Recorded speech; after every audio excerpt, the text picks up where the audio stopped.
안녕하세요. 딸바 책방 DJ 앨리스입니다. 여름이 한창이던 7월 저희가 시즌2를 시작했는데요. 이제 한 계절이 지나 가을이 되었습니다. 무더움이 사라지지 않을 것 같았지만 처서매직이라는 말과 함께 어느새 바람의 온도가 달라지고 햇빛의 결도 달라졌는데요.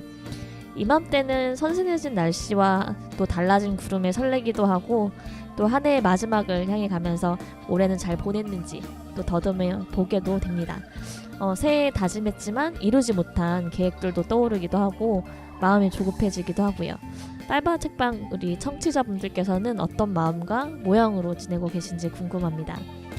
우리 모두 각자 있는 자리와 마음은 달라도 읽고 싶은 책이 한 권 있다면 이번 가을도 잘 보내볼 수 있을 것 같습니다.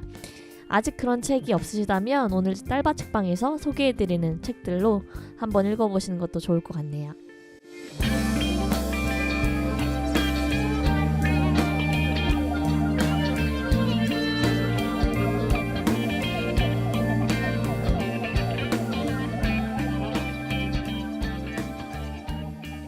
딸바 책방 시즌2에서는 시민 독자분들을 이제 게스트로 모셔왔는데요. 오늘은 저 혼자 진행을 해볼까 합니다. 이전하고는 좀 다른 형식인데 하나의 주제에 관련된 두 권의 책을 소개해드리는 기획이에요. 그래서 일종의 책 패키지라고 볼 수 있을 것 같고요. 코너 이름은 짝꿍책이라고 이름을 붙여봤습니다. 이렇게 한 가지 주제로 두 권을 함께 보시면 책을 보는 재미가 더해지고 또 이야기를 색다르게 만나시는 방법도 되실 수 있을 것 같아요. 그래서 이렇게 앞으로도 혹시 이렇게 두 권을 꼭 같이 같은 주제로 다른 책들을 좀 소개해드리고 싶다라고 하면 이렇게 소개해드리는 좀 시간이 더 앞으로도 있을 것 같고요. 오늘의 주제는 여성 생식기, 그 중에서도 외부 생식기입니다. 저희 짝꿍책으로는 이브 프로젝트와 사르키 바트만을 선정했어요. 이렇게 전혀 상관이 없어 보이는 이 두 책은 프랑스의 남자이자 학자였던 조르비 퀴비에 라는 연결고리를 갖고 있습니다. 이 남자의 이야기가 굉장히 흥미로운데요. 뒤에서 책 소개를 하면서 좀 더 자세히 이야기를 해드릴게요. 첫 번째 짝꿍책 이브 프로젝트는 내용이 풍성하고 쉽고 재미있는 페미니즘 입문서입니다. 그래서 우리의 몸, 생식기, 월경을 집중적으로 다루고 있다는 것이 다른 페미니즘 책들과 차별점이고 또 강점이라고 보실 수 있을 것 같아요. 여성은 매달 생리를 하고 생리 증후군이나 주기에 따른 감정, 또 신체적 변화를 느끼고 또 난포기, 배란기, 황체기, 월경기로 가는 이런 리듬들이 있습니다. 어떤 식으로든 생리를 의식하고 또 생각보다 훨씬 더 자주 생리에 대해 생각하고 느끼게 됩니다. 이럴 때마다 생리하는 몸에 대해서 우리는 어떤 생각을 하고 감정을 느끼고 생리는 여성의 삶의 질 또 건강과도 또 관련이 깊기 때문에 이렇게 책의 지면을 충분히 할애해서 집중 조명해야 되는 주제인 것이고요. 생리용품이나 생리혈의 처리 방식만이 아니라 건강이나 환경, 정체성 같은 다양한 분야에서 또 층위에서 이야기되고 또 연구되어야 할 분야인 것 같습니다. 그래서 스웨덴의 페미니즘 예술가이자 라디오 진행자인 이 저자가 그런 맥락에서 월경을 이야기하고 있다고 생각하시면 될 것 같아요. 그리고 이 주제가 왜 중요한가에 대해서 또 하나 생각해 볼 수가 있을 것 같아요. 생식기와 월경은 이제 몸과 정체성의 영역이자 또 여성 자신이 주도권을 가질 수 있는 부분일 것 같아요. 내 몸은 나 자신이 결정권을 갖고 있기 때문에 또 빠르게 변화를 만들어낼 수 있는 부분일 것 같아요.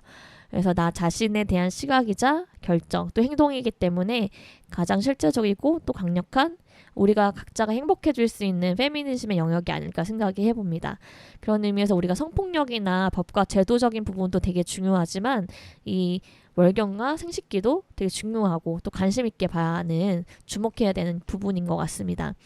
그래서 이 책은 생리를 경험한 모든 여성분들에게 추천을 드리고 싶고요. 생리를 시작한 여자 청소년들은 이 책을 읽고 성적으로 발달하는 이 시기에서 자신의 성을 왜곡된 시각이 아니라 좀 더 자유로운 시각으로 또 성을 탐구해 보면 좋을 것 같고요. 20, 30대 이상 여성분들은 이제 생리하는 몸으로 지내온 시간이 더 길었기 때문에 어떤 편견의 말이나 경험도 더 많으시고 이런 것들이 더 많이 내면화되어 있을 것 같아요. 그래서 이 책의 내용에 더 많이 궁금하실 수 있고 또 자유로움을 느낄 수 있는 경험이 되시지 않을까 좀 기대를 해보게 됩니다. 그리고 저는 이런 청소년 분들이나 일본 여성 독자분뿐만 아니라 성교육을 하고 계신 강사분들 또 학교 보건 선생님들께서 이 책을 많이 봐주시면 좋을 것 같아요. 그래서 이 책을 보시고 월경과 여성 생식기에 관련된 문화적인 부분을 꼭 많이 넣어주셨으면 좋겠고 우리가 출산이나 이제 생리와 관련된 내부 생식기는 많이 좀 주요하게 다뤄지는데 외부 생식기는 아직까지 그렇지 못한 것 같아요. 그래서 여전히 좀 중요하게 비중 있게 다뤄주시면 좋을 것 같고요. 선생님들께서도 이 책을 많이 직접 보시면 아마 더 많은 아이디어 얻으실 수 있을 것 같아요. 지금부터는 간단하게 책 내용을 훑어드릴 텐데요. 내용별로 한 7개 파트 정도로 나눠봤습니다. 그래서 순서대로 소개를 해드릴 텐데요. 첫 번째 파트는 여성 생식기를 괴롭혀온 세계의 남성들입니다. 저자는 이들의 행적을 기준으로 1위부터 7위까지 순위를 매겼는데요. 7위부터 1위까지 어떤 남성들이 이름을 올렸는지 살펴보도록 하겠습니다. 7위는 존 하비 켈로그인데요. 1852년에 출생해서 1943년에 사망했습니다. 의사이자 사업가이고요. 우리가 잘 알고 있는 시리얼이죠. 그 콘플레이크를 만든 창업주이기도 합니다. 이 사람은 여성 자해가 정신병이나 자궁암을 유발한다고 주장을 했어요. 그래서 자해를 못하게 하기 위해서 지금은 독성이 강해서 살균제에 쓰이는 페놀을 음액에 바르라고 권고했던 사람입니다. 이제 콘플레이크를 보면 이 사람이 어떤 생각을 했는지 떠오를 것 같고요. 6위는 아이작 베이커 브라운 박사입니다. 이 사람도 여성 자해를 반대했고요. 두통이나 우울증, 식욕부진을 치료하는 방법으로 음액 제거 수술을 제안을 했습니다. 이 당시에 여성들에게 어떤 수술인지도 제대로 설명하지 않고 수술을 진행했다고 하고요.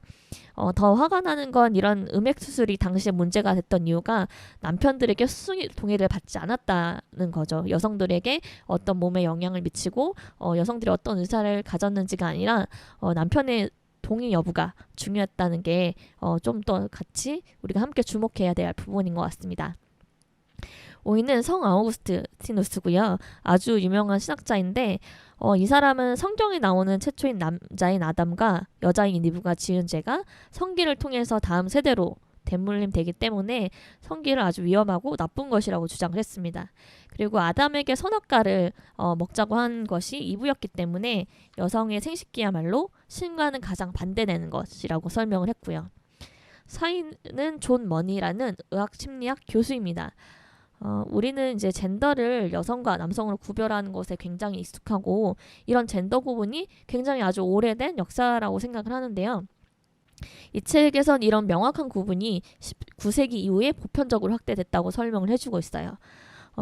그런 의미에서 존 머니는 이 시대의 젠더 이분법의 창시자라고 볼 수가 있는데 젠더 이분법에서는 이제 남성과 여성 두 가지 성만 인정하기 때문에 간성으로 태어난 아이들을 다 수술을 시켰다고 해요.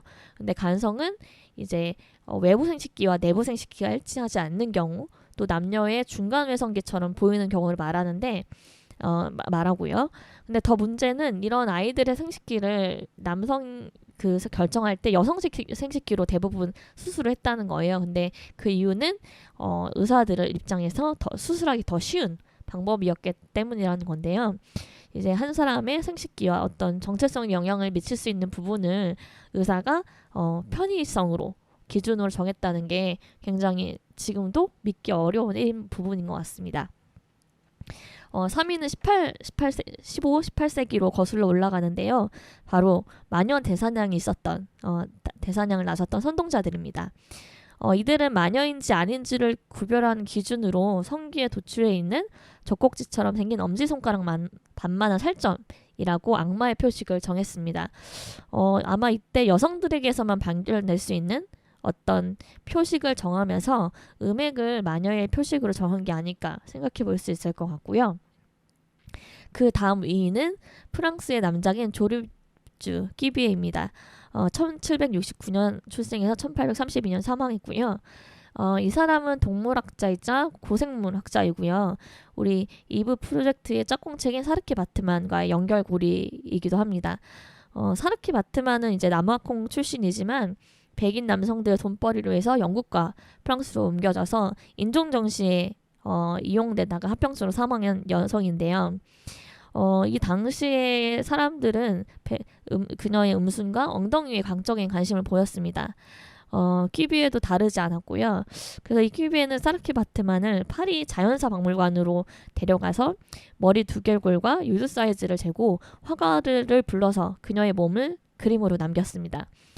이것으로도 만족하신 퀴비에는 그녀가 죽자 사르키 바트만을 이용하고 있던 조련사 레오에게 부탁해서 시신을 언도받아서 직접 회부를 하게 됩니다. 그녀의 생식기와 뇌는 따로 보관을 하고 몸은 밀랍 처리를 해서 죽어서도 백인들의 구경거리가 되게 했던 만들었던 사람이고요. 이런 퀴비에가 2등이고요. 1등은 바로 스웨덴의 크리스티나의 여왕을 무덤을 파냈던 사람들입니다. 문헌에는 이 크리스티나 여왕이 전형적인 여성과는 거리가 멀었다고 또 상반적인 성격과 면을 갖고 있다고 기록을 하고 있습니다. 그 내용을 보면 수학이나 천문학, 고전학, 철학 같은 남성적이라고 규정된 어떤 학문에서 굉장히 뛰어난 면도 있고 동시에 전형적인 여자처럼 변덕스럽고 제멋대로라고 평가를 하고 있습니다. 또 의복이나 외모에는 관심이 없고 또 결혼을 거부했다는 면을 들고 있는데요.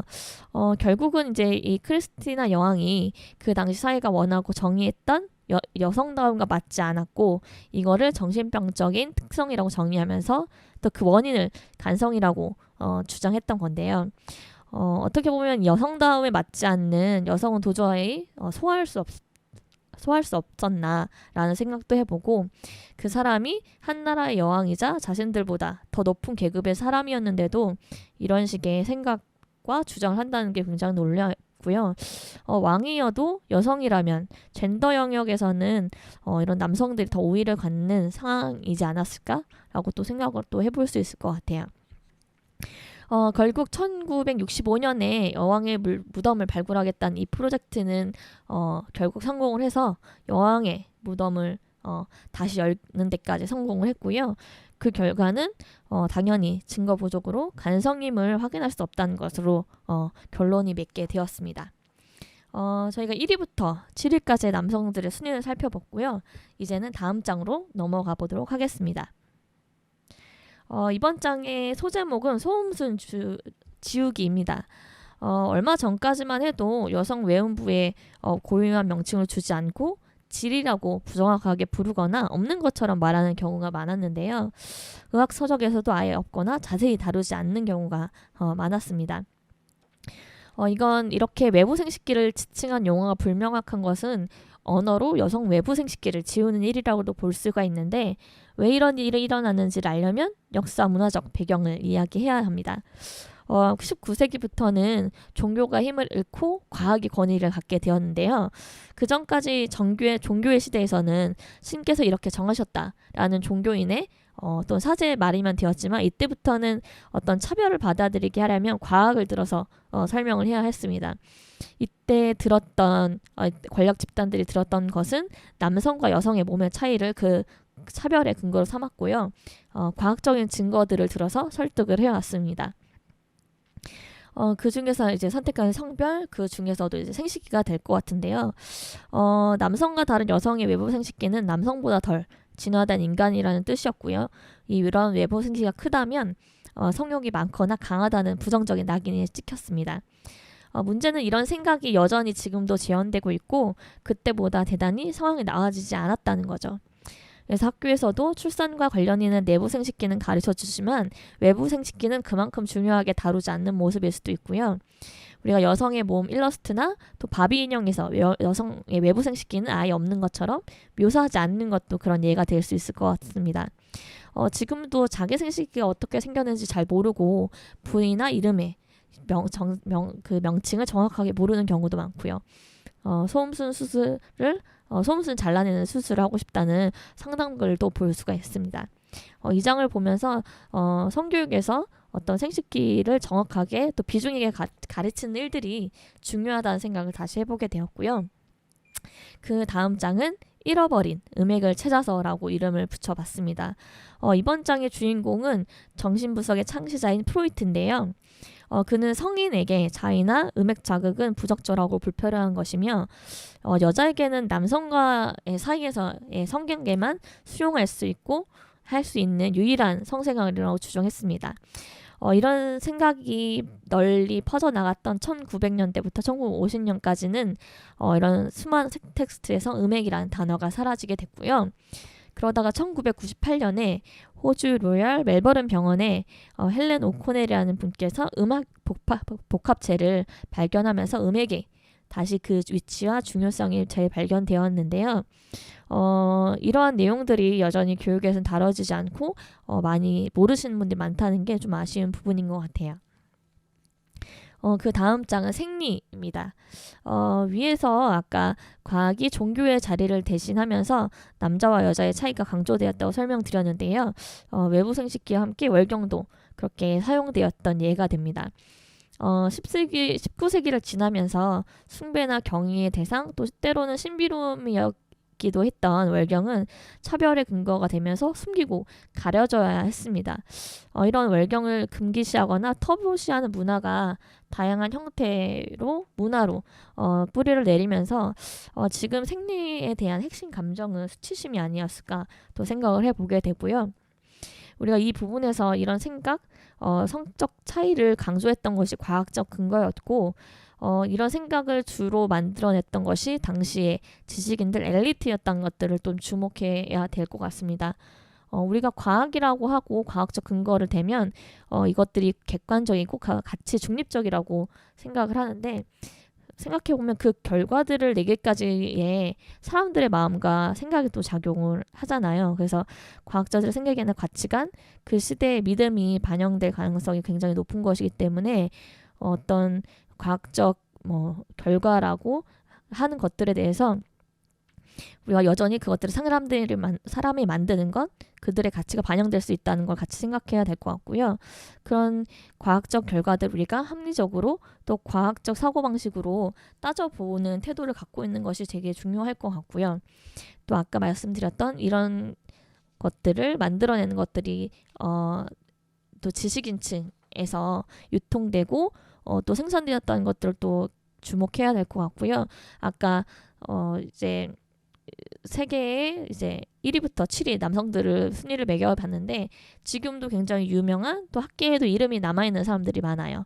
그리고 지금 학문의 기초를 만든 사람들도 있는데 이런 사람들이 우리가 평가할 때 긍정적인 성과와 함께 그 사람들 각자가 어떤 사고와 또 태도를 가렸는지 또 성차별적인 면을 강화하고 확산시킨 부분을 함께 놓고 또 다시 재평가해야 되는 부분도 있지 않을까라는 생각이 들고요. 또 이런 성차별적인 생각이 그들의 학문과 주장에는 다른 모습으로 어떻게 녹여있는지 제가 잘 살펴볼 수 있어야 될 것 같고 이런 지금 우리 시대의 리더들이나 엘리트들에게도 또 이런 성차별적인 생각과 가치관들이 또 평가가 되어야 되는 중요한 기준으로 또 자리를 잡고 있고 또 그래야 될 것 같다는 생각을 좀 해보게 됩니다.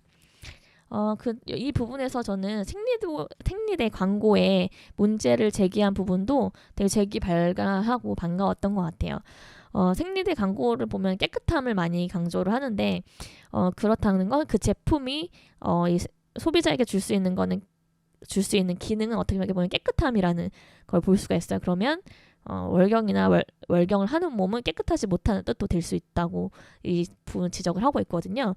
그래서 여학생 성교육에서 이제 생리 광고를 분석하거나 생리대 광고를 직접 친구들이 만들어 보는 거, 또 생리하는 경험을 이렇게 이미지로든 글로 표현하는 것들이 굉장히 좋은 경험이 될 수 있을 것 같아요.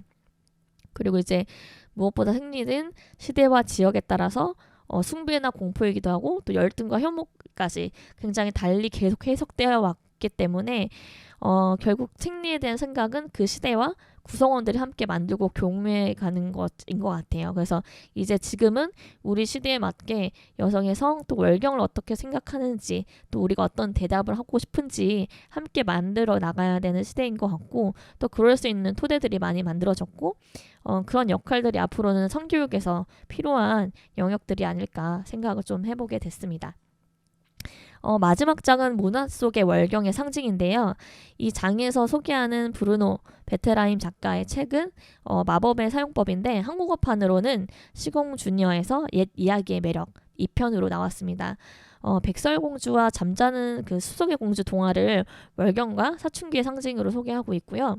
특히 이제 잠자는 숲속의 공주가 물레에 찔려서 피가 나는 것은 월경의 상징으로 볼 수 있고, 이 공주들이 긴잠에 빠지는 것은 아이에서 여성으로 넘어가는 시간에 필요한 내면 세계로의 여행으로 볼 수 있다고 합니다. 잠자는 것이 굉장히 수동적인 태도나 나태한 모습으로 보이기도 하지만 오히려 존재 성숙이라는 중대한 과정에서 외부가 아니라 내부로 에너지를 쏟을 수 있는 방법으로 볼 수 있다는 거죠. 그래서 이런 부분이 굉장히 재밌었고, 또 가능한 설득, 또 설득력 있는 이야기라는 해석이라는 생각도 같이 들었습니다. 이런 이야기들로 또 성교육을 만들어 보셔도 굉장히 재밌는 콘텐츠가 되실 수 있을 것 같아요. 이렇게 얘기를 하다 보니까 또 새삼 굉장히 소중한 책이라는 생각을 다시 하게 됐고요. 저는 개인적으로 여성답다, 남성답다라고 하는 많은 것들이 문화적 산물이라는 걸 알았을 때 굉장히 자유감, 또 해방감을 또 많이 느꼈고요. 또 이런 여성식이나 생리를 신성시하고 경외했던 시대, 또 문화도 있었다는 것이 굉장히 놀라웠습니다. 그리고 성교육에서 생물학적인 부분이 아니라 성의 문화적인 측면을 다뤄주는 게 굉장히 중요한 영역이라는 생각도 다시 해보게 됐고요. 그리고 이제는 정말로 여성의 몸을 신성시다 하지도 않고 또 그렇다고 터부시도 하지 않고 어떻게 보면 될 것인지 우리가 이제 이야기하면 되는구나, 우리가 할 수 있는 부분도 또 발견을 하게 됐습니다. 이제 이런 성교육도 많이 활발해지고 우리가 소셜 네트워크 같은 많이 소통할 수 있는 창구도 많기 때문에 그런 것들을 할 수 있는 토대나 준비들이 되어 있고 우리가 이제 할 수 있지 않을까, 그런 생각도 하게 됩니다. 그래서 이 책도 그런 맥락 속에 있다고 볼 수가 있을 것 같고요. 이 책을 읽은 독자분들께서 또 각자 있는 자리에서 이런 성차별적인 흐름들을 바꿀 수 있는 영향력을 갖고 또 펼쳐나가시기를 또 기대해 보게 됩니다.